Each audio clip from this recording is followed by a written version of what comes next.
기도하고 오늘 강의 시작하도록 하겠습니다. 하나님, 나의 하나님 감사합니다. 오늘 우리에게 이런 장소를 주시고 또 이런 시간을 허락해 주시고 또 함께 하나님의 말씀을 나눌 수 있는 마음을 허락해 주셔서 감사합니다. 오늘 우리가 나눌 이 말씀 마음속에 깊이 있게 새기게 하여 주옵시고 이 말씀과 함께 살아갈 수 있는 사람들이 될 수 있도록 하여 주시옵소서. 모든 말씀 우리 주 예수 그리스도의 이름으로 기도드립니다. 아멘. 예, 오늘 오후 강의 주제는 이제 마지막 심판이고 우리 조사 자료는 이제 소교리 문답 제 38문. 제 38문 신자들은 부활해서 그리스도로부터 어떤 유익들을 받습니까? 그에 대한 대답은 부활 때의 신자들은 영광 속에서 살림을 받아 심판의 날에 공개적으로 인정되고 죄가 없다고 선언되고 그리고 완전히 복을 받아 하나님을 충만하게 영원히 즐거워합니다. 예. 이 소교리 문답 제 38문이요. 어떻게 보면 이제 이 38문이 강의 내용이 가장 어떻게 보면 짧기도 하면서도 상당히 중요하기도 하다. 왜 중요하냐?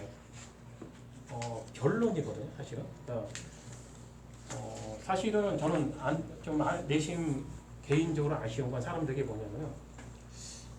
질문들을 잘 안 한단 말이에요. 성도님들이 궁금증이 없어요. 무슨 궁금증? 왜 믿어야 하는가? 제가 이제 뭐 하나님에 대해서 아는 게 중요하다고 막 설명을 많이 하는데도 사람들은 그러면은 어떤 사람은 누군가 그런 질문을 좀 했으면 좋겠다는 생각인데 뭐냐면은 하나님은 왜 알아야 하는가? 하나님은 왜 알아야 하고 하나님을 왜 믿어야 하며 왜 하나님만을 믿어야 하고 우리는 왜 이렇게 모여서 뭐 이런 것도 공부해야 되고 왜라는 질문을 좀 했으면 좋겠는데 왜라는 질문을 하는 사람이 별로 이렇게 없어요.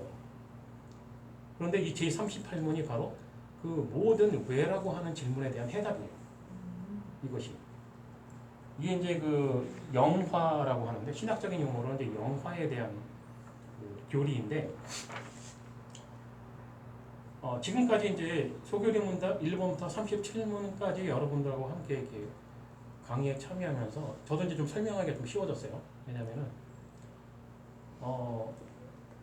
최종 관문 결국에는 지난주에도 그렇게 지난번 강의 때 이렇게 배웠지만 사람이 죽으면 어떻게 되는가 중간 상태에 대해서 배웠지만 죽고 나면 그 다음에 이제 마지막 심판 때까지만 이제 뭐 기다리는 그런 이제 시간이 되는 건데 마지막 심판 단어가 이야기하듯이 끝이에요. 끝. 우리가 이제 하나님의 시간에 대해서 공부를 했지만 하나님은 영원이라는 시간 속에서 이렇게 시작과 끝을 창조하셨다. 시작과 끝이라고 하는 시공간을 창조하셨는데 이게 바로 제38문이에요. 여기가 끝인 거예요. 이제. 더 이상이 없어요. 이제 영원으로 들어가는 거거든요. 여기서 이제 왜냐하면 시작과 끝이 의미하는 것은 그 다음은 없고 그 다음은 영원이라는 뜻이 되는 거거든요. 영원히 살게 되는 거예요. 믿었든지 안 믿었든지 다들 부활을 하는데 영광의 부활을 하든지 악인의 부활을 하든지 성경은 그 둘 중에 하나밖에 없다. 그러니까 하나님을 알아야 되고 그러니까 하나님을 믿어야 되고 그러니까 성령이 그것 때문에 무엇을 하셨는지 모두가 다 이 38문 때문에 해야 된다라고 하는 답을 주는 거예요. 이게. 그리고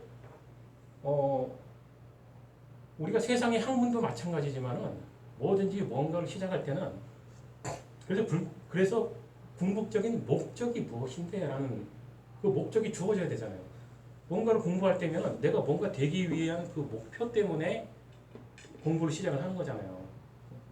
자격증을 위한 공부도 마찬가지고 공무원 시험도 마찬가지고 공무원이 되려고 공부하는 거잖아요. 그렇듯이 한 사람의 죄인이 이 세상에 태어나서 살면서 하나님을 알게 되고 믿게 되고 성도의 생활을 하게 되고 성화의 삶을 살아야 되는 그러한 이유가 무엇인가? 무엇 때문에? 목표, 그것이 무엇인가? 결국에는 성경이 말해주는 건 뭐냐? 왜냐? 후화를 하게 되니까 결국에는 누군가의 의견이 필요가 없단 말이에요. 얘기예요. 나는 부활 싫은데요. 그냥 쭉 자게 해주세요. 그래봐야 소용이 없다는 거죠. 그거는 그 사람 개인의 생각이고 문제는 그 모든 것의 주인이 하나님이시기 때문에 하나님이 결국에는 모든 사람을 부활로 부르신다는 게 성경이 해주고 있는 말이란 말이죠. 그러니까 믿어야 한다. 그러나 좀 정확하게 알고 믿어라. 그런 말이 되는 거예요. 마태복음 24장 44절. 그래서 예수님께서 이러므로 너희도 예비하고 있어라. 생각지 않은 때에 인자가 오리라. 그리고 요한계시록 22장 10절. 이것들을 증거하시니가 가라사대 내가 진실로 속히 오리라 하시거늘 아멘 주 예수의 오시옵소서. 이런 구절을 보면 사람들은 그러죠. 아유 뭐 2000년이나 지금 예수님 이 말씀은 2000년도 넘었는데 아직까지 안 오는데 그렇지만 하나님의 시간을 공부한 사람들은 이게 무슨 말인지 알잖아요. 하나님에게는 모든 순간이 영원한 현재이다 보니까 우리가 느끼는 2000년이라는 시간의 텀이 없어요. 그거는 우리의 생각이고 하나님에게 모든 게 다 현재예요. 언제고 도달하게 될 이 마지막 순간도 하나님에게는 지금의 현재로 보고 계신단 말이에요.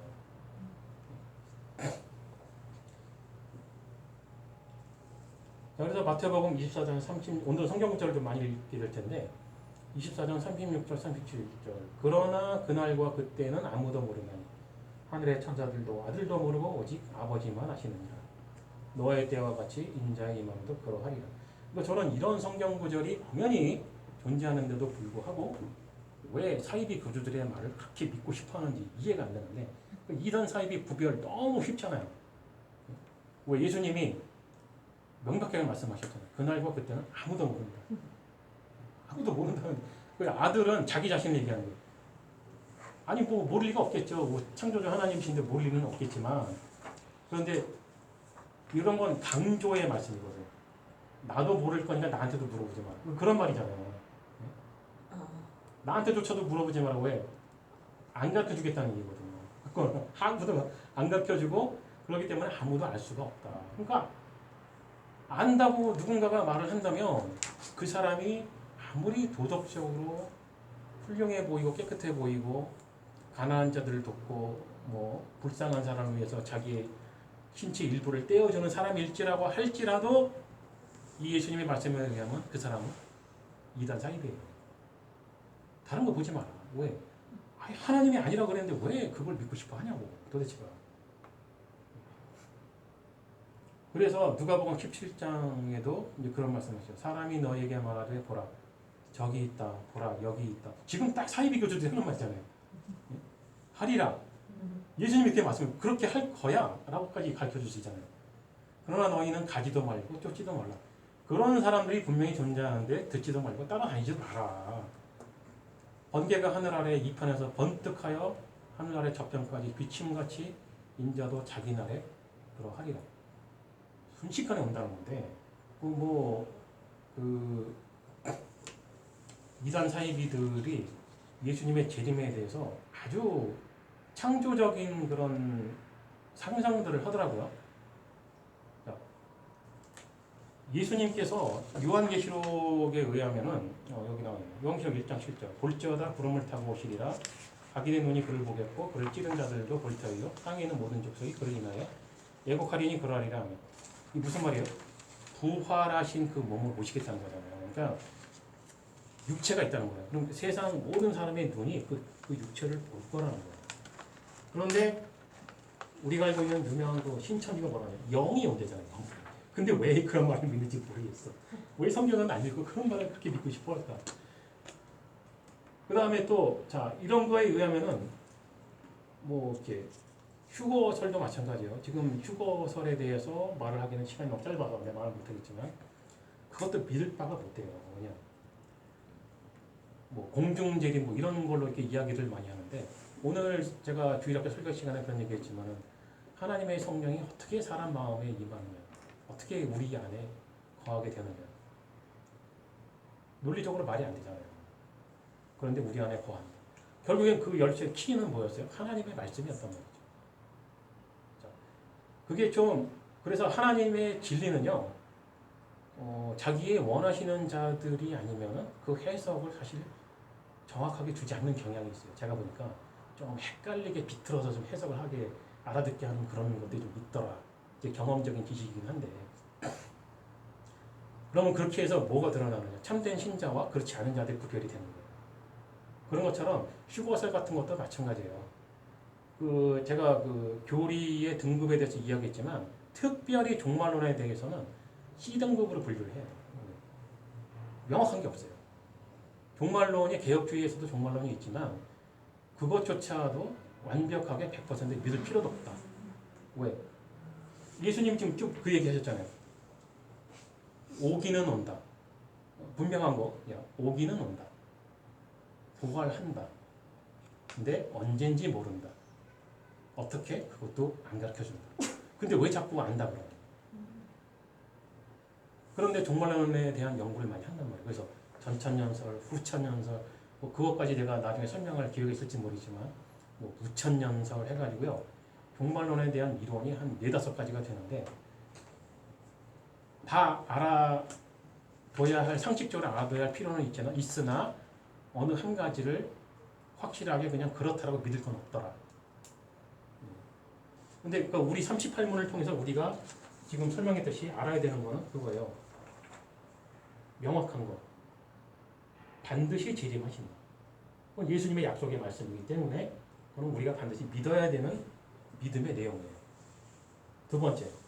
그런데 언제 오는지 모른다. 예수님이 이렇게 말씀하셨기 때문에 이것도 명확한 거예요. 그러니까 언제 오실지 알려고 할 필요가 없다는 얘기가 되는 거예요. 그런 것에 대해서 궁금할 필요가 없다. 왜? 성도에게는 지금 이 순간도 종말이에요.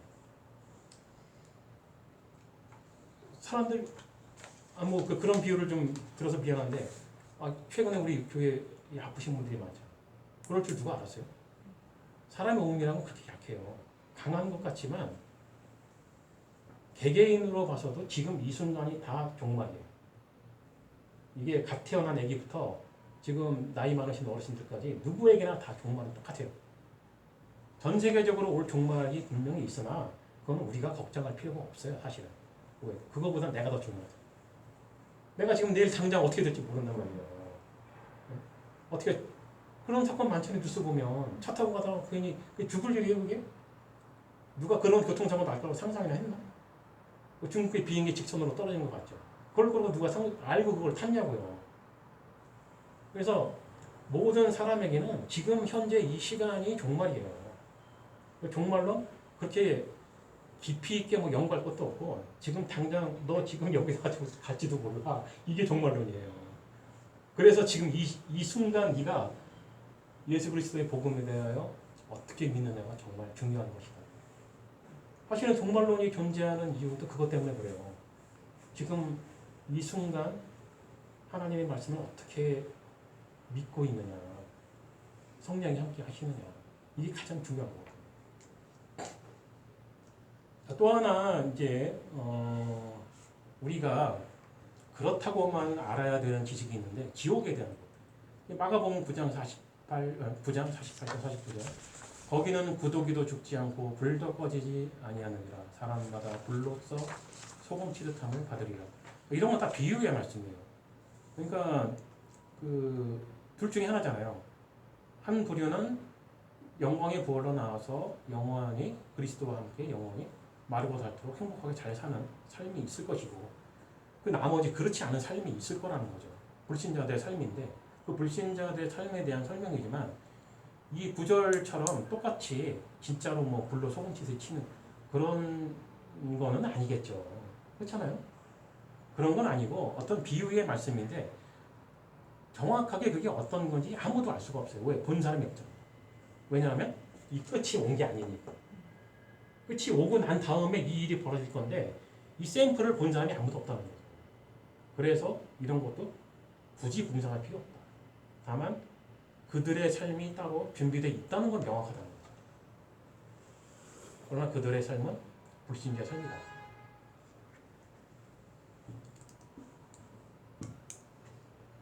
자, 그리고 이제 그 심판, 마태복음 12장 36절 37절 보면 내가 너희에게 이르노니 사람이 무슨 무익한 말을 하든지 심판날에 이에 대하여 심문을 받으리니 네 말로 의롭다함을 받고 네 말로 정죄함을 받으리라. 이 말이 진리 중에 진리인데 우리가 그 소교리 문답체 1문에서 그걸 공부했지만 하나님을 저주하는 삶을 사는 사람, 그 사람의 삶조차도 하나님께 결국엔 영광을 돌리는 삶이다. 성경이 설명하는 삶이에요. 우리가 보기에는 적그리스도예요. 적그리스도는 뭐 그리스도를 반대하는 사람을 적그리스도라고 하는 거예요. 특별하게 뭐 종말론을 이렇게 음모론을 주장하는 사람들처럼 어느 특별한 한 사람이 적그리스도로 등장해서 세계를 지배하고 뭐 그렇게까지 생각할 필요 없어요. 적그리스도는 그냥 그리스도를 반대하는 사람이 적그리스도예요. 근데 그 인터넷 보면은 이제 적그리스도 카페 막 그런 블로그 이런 거 있잖아요. 근데 올라가면 학문적으로 연구를 했어. 예수가 왜 가짜인지 대해서. 지금 그 얘기하는 거예요. 그러든지 말든지. 이게 굉장히 심각한 거예요. 그러니까 여러분들 그 파스칼 알죠? 파스칼. 수학자이자 철학자이자 신학자이자. 이 사람이 천재잖아요. 천재인데 공부를 하다가 나중에 결국은 신학에서 끝났어요, 이 사람이. 근데 불행히도 이제 개혁주의는 아닌데, 근데 이 사람이 추구했던 거는 카톨릭 교회 내에서의 개혁이었어요. 그래서 그 사람이 주장한 내용은 사실은 정확하게 우리 개혁주의 신학하고 똑같아요. 똑같은데 소속만 카톨릭이었어요. 이 사람은. 이 사람은 카톨릭을 개혁하고 싶었던 거예요. 근데 그게 욕심대로 되나? 그건 안 되는데. 그래서 그 파스칼이 한 말이 있어요. 모든 이성적인 특별히 학자들은 하나님을 믿어야 된다. 왜 믿어야 되느냐? 생각을 해보자는 거예요. 자, 하나님을 믿으라 그래서 믿었다 치자. 어느 날 죽었어요. 죽고 보니까 아무것도 없어. 성경이 말하는 것처럼 천국이 있는 것도 아니고 지옥이 있는 것도 아니고 아무것도 없더라. 그냥 먼지가 돼서 그냥 끝. 파스칼이 무슨 말이냐? 그런 경우 그닥 손해볼 거 없다는 거죠. 왜? 그냥 좀 속았을 뿐이야. 그 이후에 뭔가 고통당하는 거 없지 않는 얘기예요. 두 번째 예를 들더라고요. 그 다음에 그런데 죽었어. 성경이 말한 대로 죽고 나서 눈을 떠보니까 내 앞에서 나를 맞이하러 온 존재가 마귀야. 어떡할 거냐. 파스칼이 말하는 건 그거예요. 중요한 핵심 한 가지. 누구나 죽는다는 거죠. 근데 죽고 나서 뭐가 있든 없든 둘 중에 하나라는 거죠. 아무것도 없을 수도 있고 뭔가 있을 수가 있는데 아무것도 없는 건 그냥 좀 소각구나 하고 넘어가면 된다는 거죠. 그냥 뭐 아무것도 아니니까. 근데 눈을 떴는데 천사가 아니고 마귀가 어서 와 기다리고 있었어. 이러면 어떡할 거냐는 거죠. 그래서 모든 이성이 있다라고 하는 사람이라면 누구나 하나님을 믿는 게 옳다. 굳이 뭐 하나님이 있다 없다 이런 거 따지지 말고 뭐 믿음이네 뭐 이런 거 다 따지지 말고 중요한 건 너 죽은 다음에 벌어질 어떤 뭔가의 현상이 있을 건데 둘 중에 하나밖에 없다는 거죠. 어떡할 거냐는 거죠. 그러니 믿는 게 유리하다. 듣고 보니 그렇죠. 파스칼은 그런 생각을 한 사람이에요. 왜? 수학자거든. 네. 엄청난 수학자고 엄청난 철학자였어요. 고대 그리스 철학부터 자기 당대의 자기 시대의 철학을 다 꿰고 있는 사람이었어요.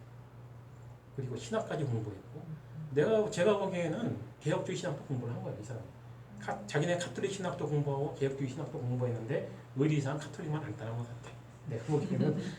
그러니까 개혁주의 신학을 말을 했겠죠. 아니면 어떻게 그렇게 틀릴 리가 있어? 똑같을 리가 있어요. 자, 그런 대천재가 주장하는 말이었어요. 그런데 그 파스칼만큼 천재적인 그 다른 철학자들, 수학자들은 왜 파스칼과 같은 결론에 도달하지 못했을까? 그게 바로 선택이에요. 오늘도 그런 설교를 했지만 각 사람의 마음에 하나님의 말씀이 자리를 잡고 그 자리에 성령이 함께 내주하시는 건 성령 마음이라는 얘기죠. 그게 이게 문제가 그 사람의 천재성하고는 관계가 없다. 파스칼도 천재였지만 다행히 하나님의 은혜를 받았다는 거지 이 사람은. 그래서 그걸 깨닫게 된 거고 그래서 지금까지 자기가 공부했던 모든 수학과 철학 이 모든 학문을 다 바울처럼 싹 쓰레기처럼 밀어버린 거예요. 남은 건 신학밖에 없는 거예요. 자기한테는. 아, 하나님밖에 없구나. 이게 결론이 아 이거 믿는 거 외에 딴 방법이 없구나. 이런 결론에 도달을 하는 거예요.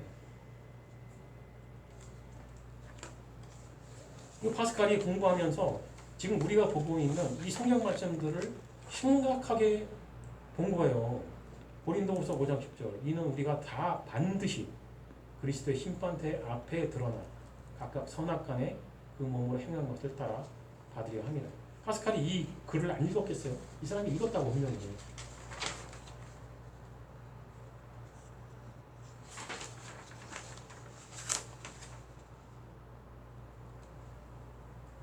자, 여기에서 이제 우리의 믿음에 대한 위로의 말씀. 예수님께서 지금 쭉 설명하셨잖아요. 다 죽을 것이다. 그 다음에 천국이 있을 것이고 지옥이 있을 것이고 영광의 부활이 있을 것이고 악인의 부활이 있을 것이고 이 마지막 날이 있을 것이고 그래서 믿음에 대한 위로의 말씀을 주시는 거예요. 로마서 8장 1절 2절 그러므로 이제 그리스도 예수 안에 있는 자에게는 결코 정죄함이 없나요. 이는 그리스도 예수 안에 있는 생명의 성령의 법이 죄와 사망의 법에서 너를 해방하였으며 왜 믿어야 하는가? 바로 이거예요.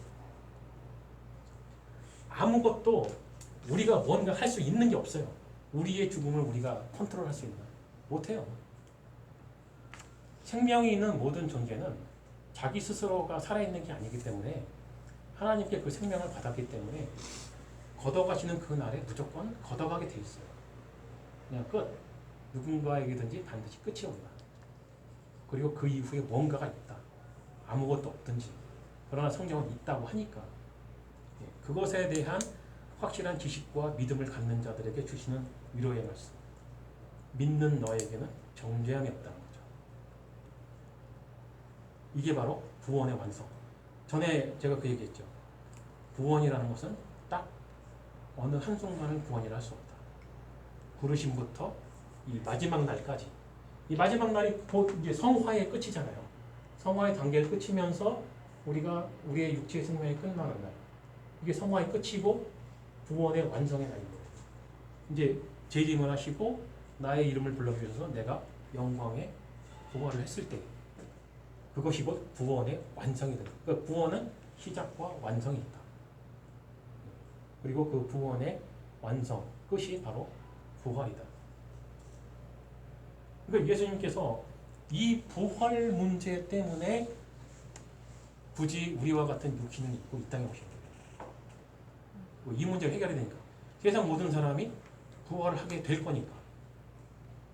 근데 다들 악인의 부활로 나오게 할 수는 없다는 게 하나님의 사랑이라는 거죠.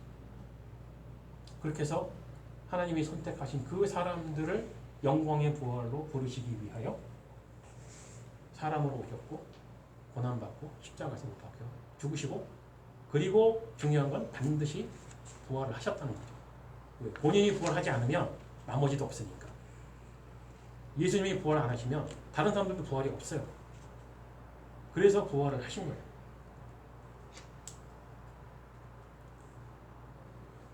이 마태복음 25장 46절 이제 마지막 구절인데 저희는 영벌에 의인들은 영생에 들어가리라 하시니 심판하잖아요. 심판 사실 간단하잖아요. 영벌 아니면 영생. 사실은 아담과 하와가 죄를 딱 짓는 순간 몽땅 다 영벌이었어요. 그렇잖아요. 아담 이후로 모든 조상이 다 죄를 짓고 태어나기 때문에 하나도 빠지지 않고 다 영벌. 그래서 희망이 없었던 거예요. 그래서 예수 그리스도가 희망입니다. 그래서 구세주입니다. 뭐 질문 있습니까? 지난주 거 지나갔는데 네. 그 뭐지? 중간 상태 네. 있는 동안에는 그 신자는 중간 상태에서 쉬는 거잖아요. 그럼 불신자는 지난주 설명한 건데. 네 까먹었어요. 애들 가서 헷갈려. 중간 상태에서 뭐, 벌을 받고 있다고. 지옥의 상태에 있죠. 근데 그 오늘도 그 얘기했지만은 네. 지옥의 상태가 어떤 상태인지 우리는 명확하게 알 수가 없다는 거죠. 그런 게 있다는 건 성경이 말을 하는데 그게 딱히 어떤 상태이고 모양이다는 아무도 말을 할 수가 없다는 거죠.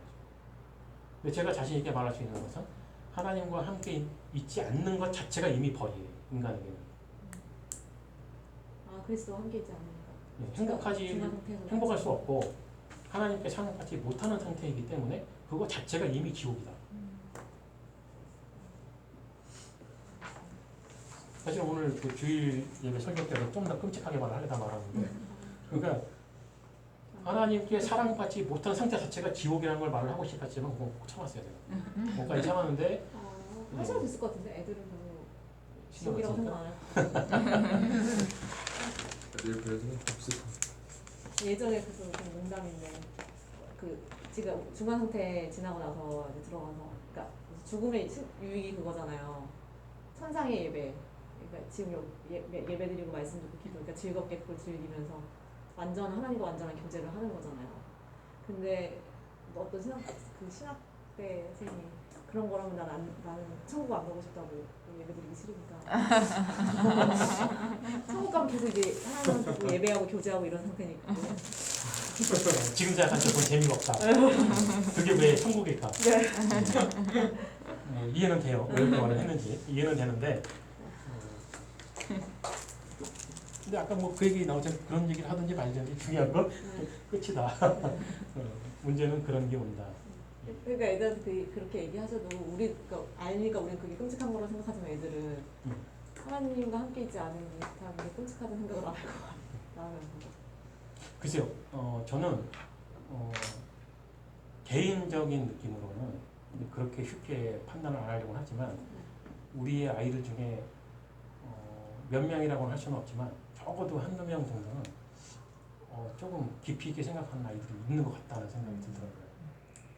그래서 그런 아이들은 어떤 쇼크가 될 수 있는 말은 조금 자제하는 게 좋다. 왜냐하면 그게 평생 기억에 남을 수가 있어요.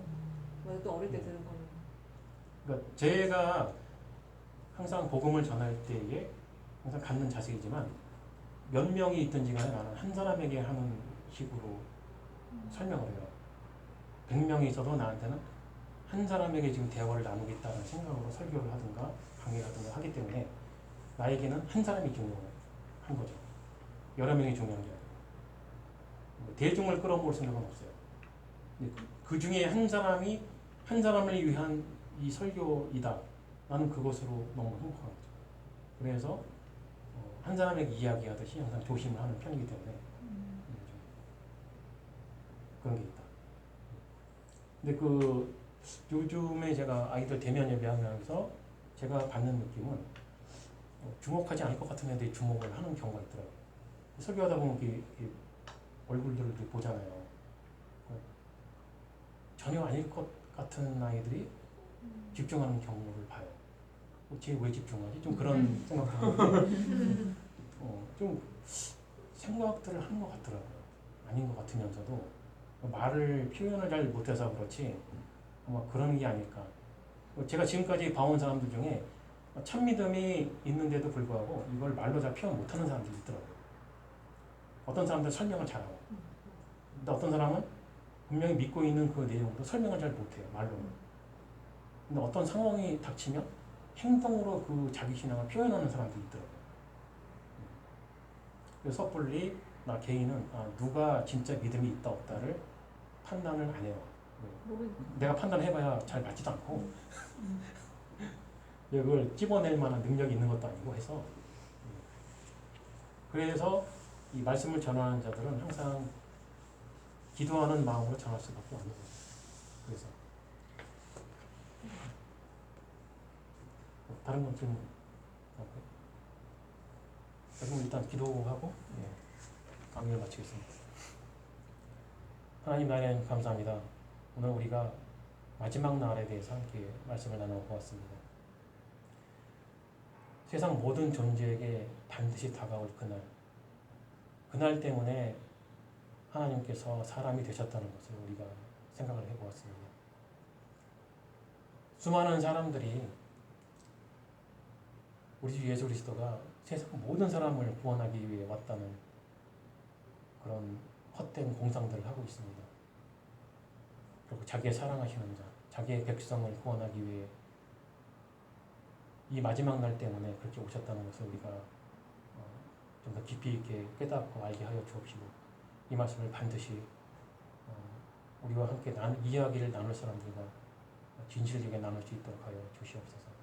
이로써 우리가 왜 믿어야 하는지, 무엇 때문에 우리가 이렇게 시간을 들여 공부를 해야 되는지 알게 하여 주시옵소서.